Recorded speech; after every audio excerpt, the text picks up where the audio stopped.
Finalmente, y tras un largo periodo de transición, José Antonio Kast asumió como presidente de la República y atrás quedó el ahora expresidente Gabriel Boric. Cerca de 3 meses de espera luego del amplio triunfo en la segunda vuelta frente a la hoy confirmada militante comunista Janet Jara para llegar a este 11 de marzo de 2026, día en que, en el Salón de Honor del Congreso, copado de autoridades y exautoridades nacionales e internacionales, Gabriel Boric entregó el mando presidencial a José Antonio Kast en lo que fue así el cambio más drástico en el poder desde 1990. Desde el Frente Amplio al Partido Republicano. Desde quienes agitaron la crisis de octubre de 2019 a quienes fueron, desde la política, sus más duros opositores. Desde quienes condujeron un proceso constituyente fracasado a quienes condujeron la resaca de dicho proceso también en forma fracasada.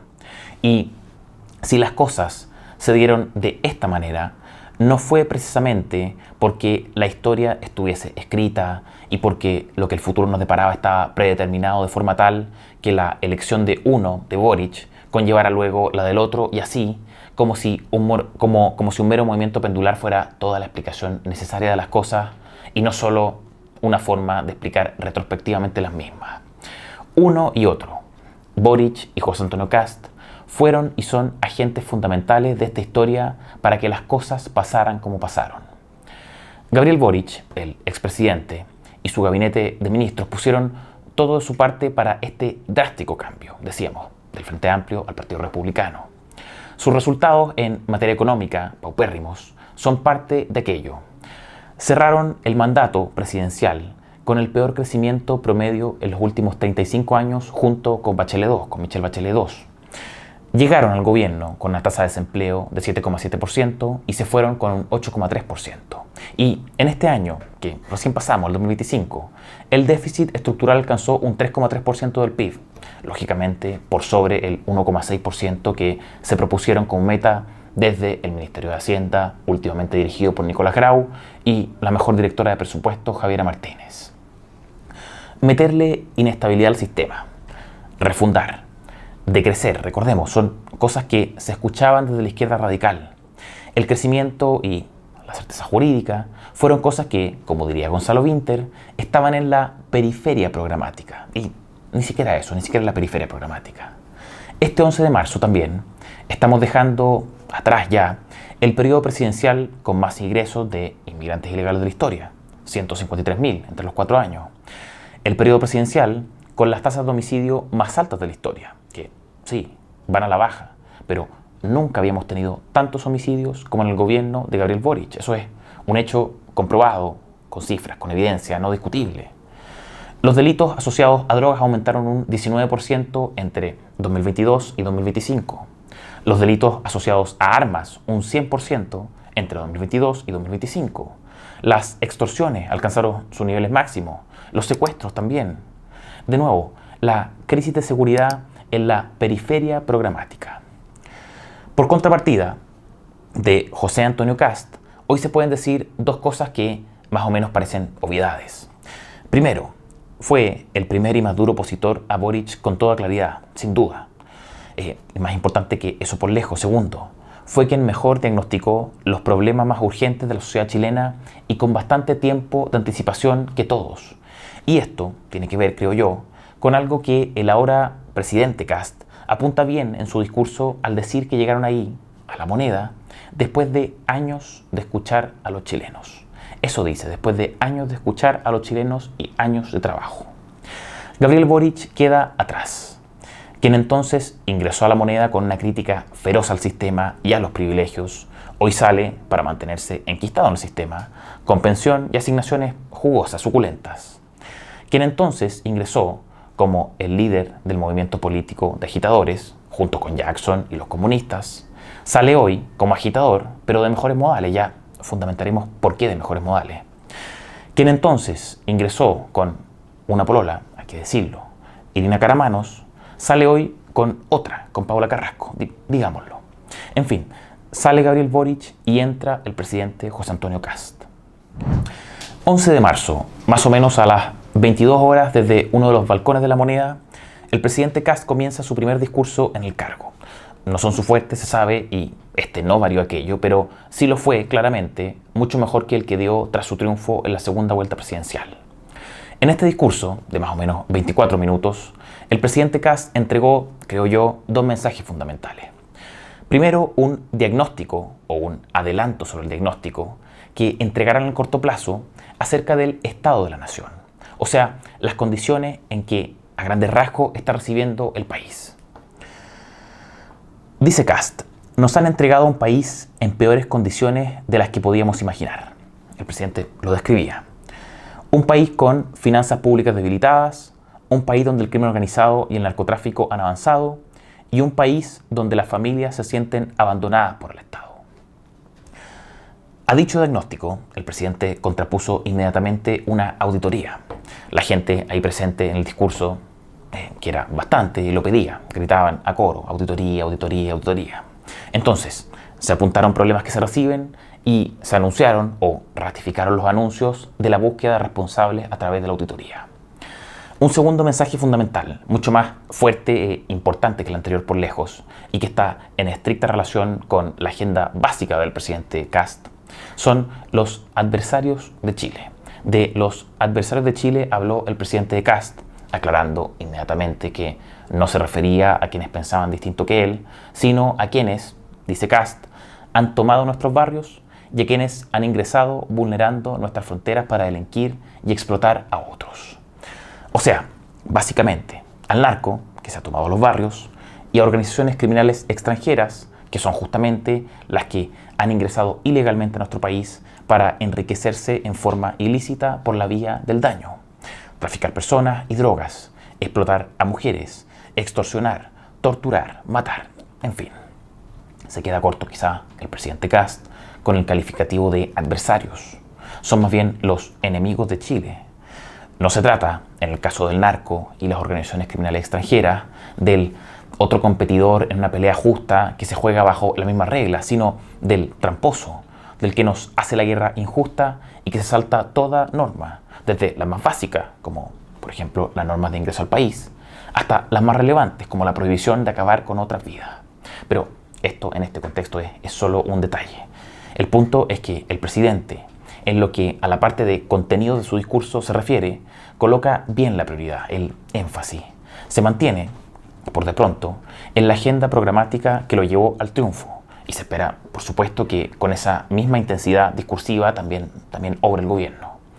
Relacionado, de hecho, con esto último, durante el día jueves 12, bien temprano en la mañana, recibimos justamente un documento con ciertas medidas que tomaría el presidente Kast en estas materias sensibles. Se trata de un documento que parece ser, detalla un poco más las instrucciones que entregó el mismo Kast, el mismo presidente, a algunos de sus ministros, entre las que destacan dos en lo relativo a esto de los adversarios de Chile. Veamos. Política nacional de cierre fronterizo, que incluye medidas como el incremento de medios militares en sectores críticos de la macrozona norte, el mejoramiento de vigilancia mediante drones, medios y sensores optrónicos y el mejoramiento de comunicaciones críticas en zona fronteriza.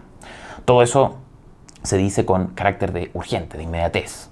Habrá que ver, claro, a qué se refiere el nuevo gobierno con inmediata, urgente o emergencia, pero en fin.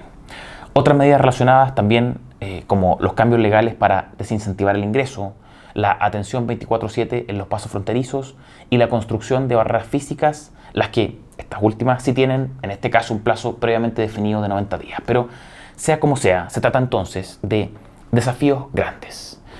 Se trata entonces de dos grandes problemas que más o menos enunciamos con una serie de datos en materia económica y algunos otros datos en materia de seguridad, y con expectativas ciudadanas altas respecto de esos grandes problemas en seguridad y en economía.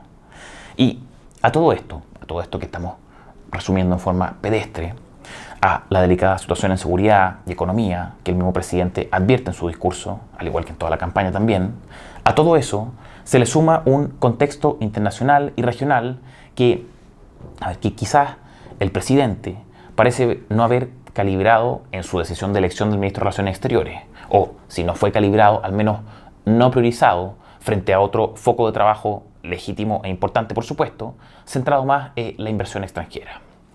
Con contexto internacional y regional no calibrado, nos referimos a un nivel de actividad con posible impacto en el país que no es tan usual. Un conflicto, Estados Unidos-Israel versus Irán, que continúa escalando con el estrecho de Hormuz bloqueado. Estrecho que está bloqueado porque las aseguradoras inglesas decidieron cancelar su cobertura a las navieras que atraviesan por el estrecho, que transportan, entre otras cosas, el 20% del suministro de petróleo del mundo. Y bloqueado también porque Irán amenazó con atacar a quienes quisieran atravesarlo. De hecho, preventivamente Irán ya colocó minas marinas en el lugar a la espera de quienes se atrevan a desafiarlo. Mientras, Donald Trump, el presidente de Estados Unidos, dice que los buques tienen que mostrar coraje y cruzar el estrecho, como si de eso se tratara, de coraje. Pero bueno, eso a nivel internacional. A nivel regional, además, se suma una política, también de Estados Unidos, de concentrar sus energías en América. Y para esto, para hacerse una verdadera idea de qué va realmente esto de concentrar energías en América, la Estrategia de Seguridad Nacional publicada en noviembre de 2025. Atentos con esto, en ella se habla expresamente de desarrollar recursos estratégicos del continente y de reclutar campeones regionales. Y esto de reclutar campeones regionales para generar estabilidad en la región, dicen, involucra para Estados Unidos, lo dicen ellos, no yo, reconsiderar la presencia militar en el hemisferio occidental. ¿A qué se refieren con esto de reconsiderar su presencia militar en el hemisferio occidental? Miren, entre otras cosas, a esta. Un reajuste de nuestra presencia militar global para hacer frente a las amenazas urgentes en nuestro hemisferio, especialmente las misiones identificadas en esta estrategia, y lejos de los teatros cuya importancia relativa para la seguridad nacional estadounidense ha disminuido en las últimas décadas o años. No se trata ya de una cruzada por instalar la democracia en el mundo, tampoco de liberalizar países, democratizar sus instituciones, ni nada de eso. Es un planteamiento orientado a disputar la invasión de agentes externos del otro hemisferio al hemisferio que ellos declaran como propio, en orden a proteger sus intereses, los de Estados Unidos, frente a los intereses de China, Rusia, Irán, entre otros países. Lo que pasó en Venezuela, lógicamente, se enmarca en esa estrategia. Y en esto, quienes han planteado que esto va, entre otras cosas, de futuras y próximas disputas por recursos estratégicos, no dejan de tener razón. Y esto es algo que la Estrategia de Seguridad Nacional declara abiertamente sin esconderse. Claro, cosa diferente es que se intenta hacernos creer que Estados Unidos intervendrá militarmente, como lo hizo en Venezuela, a medianoche, en cualquier país que cuente con recursos estratégicos importantes para su seguridad nacional. Cosa diferente es que se intente hacer pasar colado el hecho de que en muchos de los casos esos recursos estratégicos ya estaban en manos de otras superpotencias o potencias quizá más indeseables aún como China y Rusia. Esas dos cosas son afirmaciones de otro tipo, son otras cosas que pueden intentar hacernos creer. ¿Habrá una disputa por ganar influencia en la administración de esos recursos estratégicos por parte de Estados Unidos? Seguramente, porque eso es lo que se viene anunciando de manera abierta por Estados Unidos. Veamos. El hemisferio occidental alberga muchos recursos estratégicos que Estados Unidos debería asociarse con aliados regionales para desarrollar, para hacer que los países vecinos y los nuestros sean más prósperos. El Consejo de Seguridad Nacional iniciará inmediatamente un sólido proceso interinstitucional para encargar a los organismos encargados, con el apoyo del brazo analítico de nuestra comunidad de inteligencia, que identifiquen puntos y recursos estratégicos en el hemisferio occidental con miras a su protección y desarrollo conjunto con los asociados regionales. Se refiere a los recursos estratégicos. Este documento es de noviembre de 2025. Ese proceso de análisis de recursos estratégicos de la región por parte del Consejo de Seguridad Nacional norteamericano debe haberse desarrollado ya. Entonces, a ver, la importancia de los recursos estratégicos no se esconde. Y no la ha escondido tampoco China en Argentina, China también en Chile o en Perú, tampoco Rusia en Venezuela o Irán en Bolivia. Ahí hablamos de litio, tierras raras, uranio y gas, etc. A esto aspira Estados Unidos en parte, a ser ellos los aliados en la explotación de recursos estratégicos y no otros. Es esto un objetivo claro para desplazar a quienes hoy se han tomado este hemisferio. Esa es más o menos la lógica de la estrategia de seguridad nacional. Y eso en las más diversas materias de influencia, no solo en lo que comentábamos recién, no solo en lo que relatábamos, en los recursos minerales, por decirlo de algún modo. Porque dicen también, sigo con la Estrategia de Seguridad Nacional, dicen también lo siguiente: los términos de nuestras alianzas y los términos en los que proporcionamos cualquier tipo de ayuda deben depender de la reducción de la influencia externa adversa desde el control de las instalaciones militares, los puertos y la infraestructura clave hasta la compra de activos estratégicos ampliamente definidos.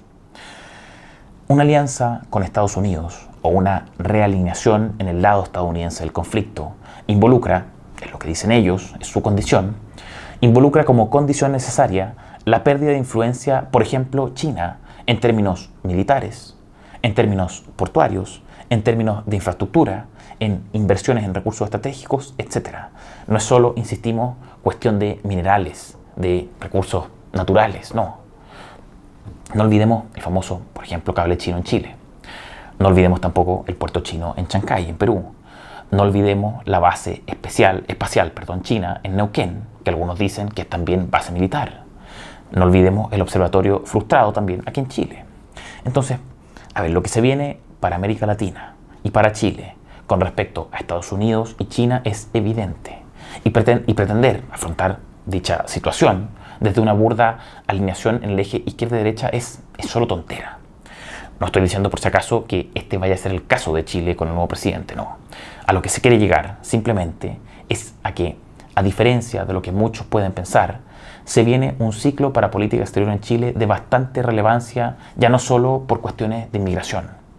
Estamos hablando, lo decíamos, de un presidente, Donald Trump, que se hartó de que los jefes de otras naciones manden en lo que él llama su propio hemisferio. Y en razón de aquello es que ha lanzado este nuevo plan de reclutamiento y realineación en nuestra región, recompensas incluidas, dicen. Se trata de un presidente, Donald Trump, que ve con alarma cómo es que ha crecido exponencialmente la influencia china, rusa e iraní en el continente y que aspira a hacer retroceder esa influencia e imponerse. La mayor potencia mundial de la Tierra puso al hemisferio occidental como prioridad. Y dentro de ese hemisferio occidental, Chile no es despreciable.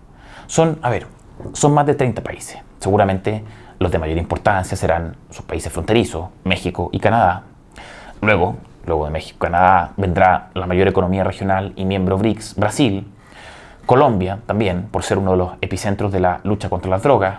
Venezuela, por lo que todos ya sabemos. Y Cuba, por su cercanía geográfica y vínculos con Rusia e Irán. Y probablemente después de esos, Chile. Chile por la importancia de nuestros recursos estratégicos, cobre, litio, hidrógeno verde, etc. Y la creciente influencia china aquí. El cable submarino, el ejemplo más reciente. En definitiva, para el presidente Kast, un contexto complejo tanto a nivel nacional como regional e internacional. Y que requerirá, yo creo, el moverse muy rápidamente. Moverse a gran velocidad con la agenda que se tenga para esos dos grandes problemas respecto de los cuales la ciudadanía tiene altas expectativas y moverse a gran velocidad ahora porque, primero, el apoyo ciudadano es total. Hoy por hoy es el presidente del 58% y eso, el ser el presidente del 58%, está quedando demostrado, dura cada vez menos. Moverse rápido ahora también porque la oposición está golpeada, está venida menos y probablemente desconectada. Se le ve más, de hecho, en ánimo 2019 de agitación que en ánimo de campaña presidencial en que ocultó, sabemos, sus verdaderas pretensiones para aparecer decentemente ante los electores. Contexto en el que también sabemos el nuevo gobierno aseguró la presidencia de ambas cámaras, la Cámara de Diputados y el Senado. Es ahora el momento para el presidente Kast, porque quizás además no habrá otro igual justamente con todas estas condiciones. Así las cosas, siendo este más o menos el escenario, una descripción breve y a grandes rasgos, no habrá excusas para el gobierno, para el nuevo gobierno. Es lo que insistimos en una columna escrita que publicamos aquí en FNM en contexto de la polémica entre Boric y Kast sobre el cable chino. Auditorías para aclarar formalmente los problemas. Sí, claro, por supuesto, porque las responsabilidades que quepan respecto de los salientes, o sea, Boric y compañía, deben hacerse valer por los entrantes. Pero auditorías como excusa para la propia gestión futura del nuevo gobierno. No, eso no, porque los entrantes, presidente Kast y compañía ahora, se ofrecieron al país como los más idóneos reemplazantes de los salientes y ahora les toca demostrar eso. Hay que decirlo en todo caso, el presidente en su discurso se encargó de dejar en claro que las auditorías no iban de eso, de excusar sus problemas futuros de gestión. Iban sino de un merecimiento por parte del pueblo chileno de saber la verdad. Eso es lo que decía el presidente Kast. Esperemos, por supuesto, que así sea, que sepamos toda la verdad. Muchos dicen que todo esto que ha estado pasando y que se ha cristalizado con la elección presidencial de José Antonio Kast marca el fin de un ciclo en la política chilena y el comienzo de uno nuevo. Un nuevo ciclo en el que habríamos dejado atrás el estallidismo en sus múltiples manifestaciones para abrir paso a un futuro esplendoroso. ¿Quién más que nosotros querríamos que esto fuera efectivamente así? Pero no estaría tan seguro de esa tesis. Todo depende además de qué es lo que sea que interpretemos por esto del estallidismo o el octubrismo y sus causas, y si es que esas causas además tienen ciertos actores asociados. A ver, si las causas de ese estallidismo tienen que ver con problemas sociales no resueltos, creo que lógicamente estos problemas siguen ahí e incluso agudizados después del gobierno del presidente Boric. Si las causas tienen que ver también con el aprovechamiento por parte de agitadores políticos de una cierta efervescencia social, es evidente también que esos agitadores vuelven ahora a la oposición. Si las causas tienen que ver con un aprovechamiento o catalización ya no solo política sino criminal, es indudable que esos actores se mantienen inalterados en su poder. Y el diagnóstico al respecto de esto último está hecho por el hoy ministro de Vivienda, Iván Poduje, su libro Siete Cabezas, y por el mismo presidente de la República en su discurso reciente, cuando se refirió justamente a los adversarios de Chile, esos que se han tomado nuestros barrios, esos que ingresaron ilegalmente para explotar a los nuestros. Entonces, en definitiva, si es que hubiera que optar a rajatabla, sin matices, por la idea de que dejamos atrás un ciclo estallidista, me inclino por pensar que estamos más ante una pausa, una especie de rebote y no de una reflexión y conclusión profunda del electorado sobre todo lo ocurrido desde 2019 hasta la fecha. Se votó al presidente Kast, sí, pero la izquierda no se ha movido un ápice. Las condiciones económicas y sociales están deterioradas, y quizás más que en 2018. Y actores criminales que podrían haber incidido en la agitación de 2019 están ahí, prestos.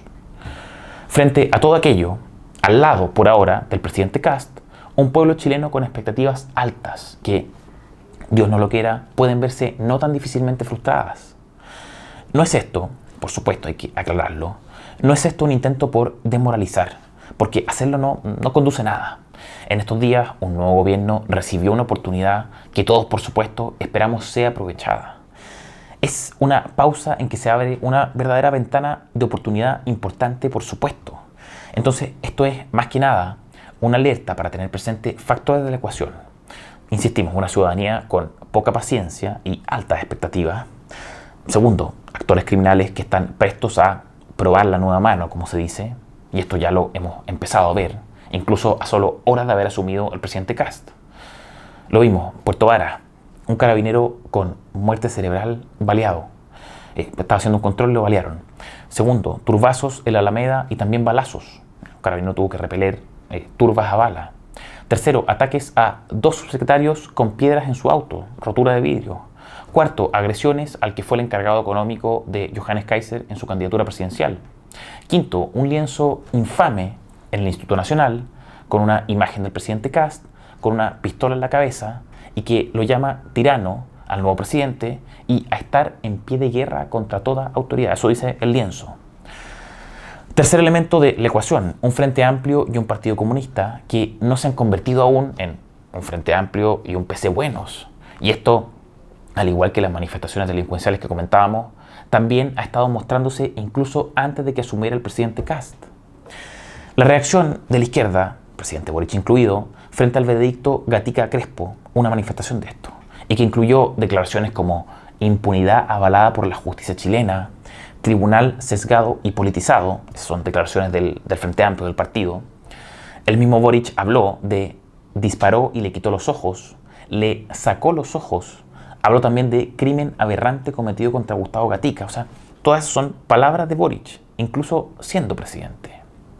La reactivación en las calles con el 8M, diputados del Frente Amplio incluido, habiendo pasado todo este periodo en silencio, caso Monsalve mediante. La reacción, de nuevo, frente al proyecto de conmutación de pena.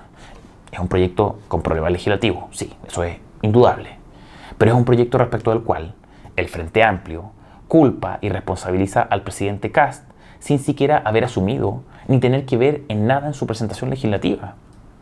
Le achacaron el proyecto al no asumido presidente Kast en su momento. Más recientemente, el día posterior al cambio de mando, el senador del Partido Comunista, Denel Núñez, declara que lo ocurrido con Rodrigo Rojas Vade fue un secuestro planificado por grupos de ultraderecha, eso dice textual. Bueno, para quienes no se enteraron, el ex convencional constituyente, alias Pelao Vade, el que inventó un cáncer para ganar una elección, fue hallado en medio de la carretera, inconsciente, atado de manos y rociado con líquido acelerante. Es, por supuesto, una situación horrible y lamentable, eso, por favor, que quede fuera de toda duda. El senador comunista, decíamos, señala que todo esto, esta aparición de Vade en esas condiciones, está orquestado o estuvo orquestado por la ultraderecha.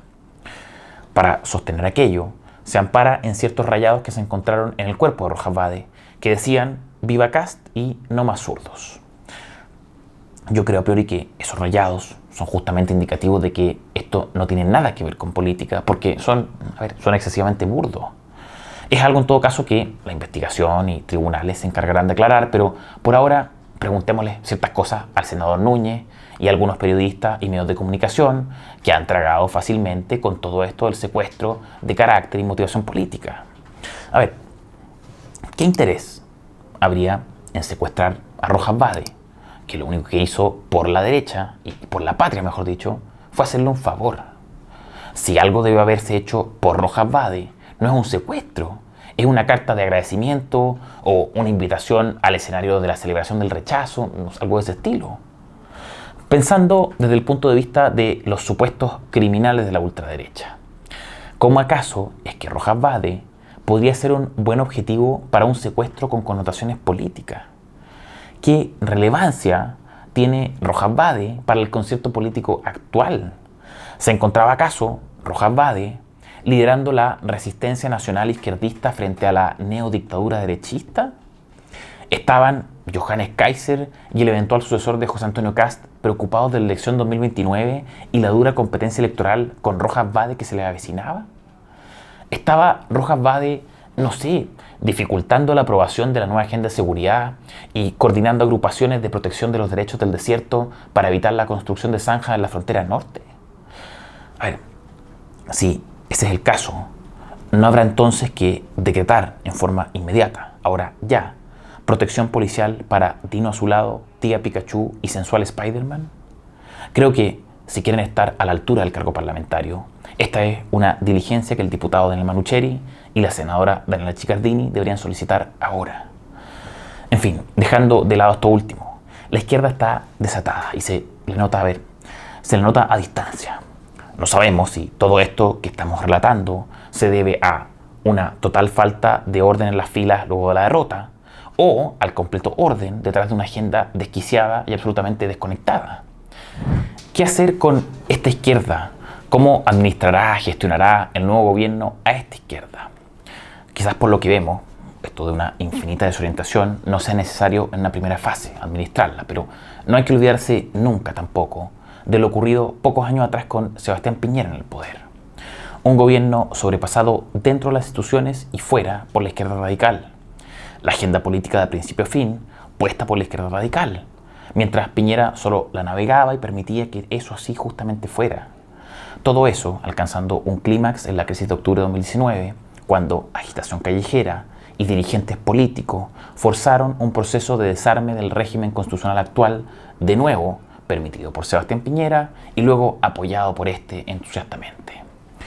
El contexto hoy, creo yo, es diferente, pero también creo nada indica que la izquierda chilena se haya desnaturalizado a puntos tales de dejar de lado la agitación callejera y la desestabilización política como forma de ejercer la oposición. Tampoco hay señales claras de una diferenciación de izquierda.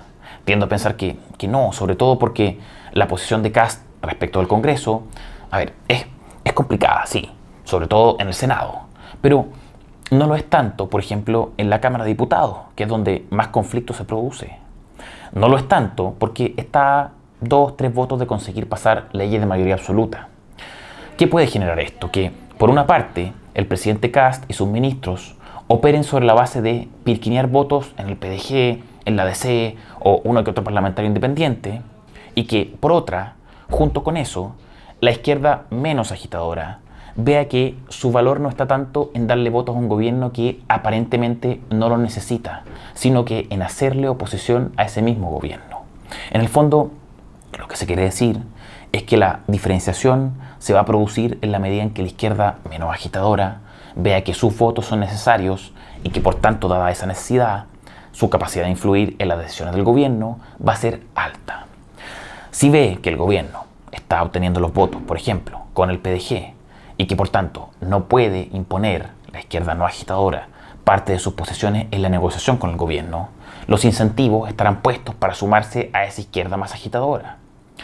En todo caso, agregar además, para la tesis de la no diferenciación, que los intelectuales de esa centro izquierda progresista liberal han demostrado una crítica anticipada igual de ácida que la que pueden hacer el Frente Amplio y la izquierda radical, solo que con mejores modales. A ver, ¿qué mejor ejemplo que Carlos Peña, el rector? Carlos Peña inició su cruzada de visceralidad racionalizada contra el presidente Kast un par de meses atrás, incluso antes de que Kast ganara la presidencia. Recordemos cuando dijo Peña que Kast ha dejado ver una rendija autoritaria y ha confirmado que en el fondo late en él un espíritu iliberal. Habiendo recién ganado la elección, el presidente Kast, Peña sostuvo que en su noción de gobierno de emergencia era identificable una tendencia a aumentar el control social y que hay dudas sobre si Kast asegura o garantiza el respeto de lo que Peña llama los límites establecidos en la vida social. Luego, Peña filtró las intervenciones de una reunión privada a la que él fue invitado con el presidente Kast y otros intelectuales. Lo criticó después por caminar de la mano insistentemente con su señora.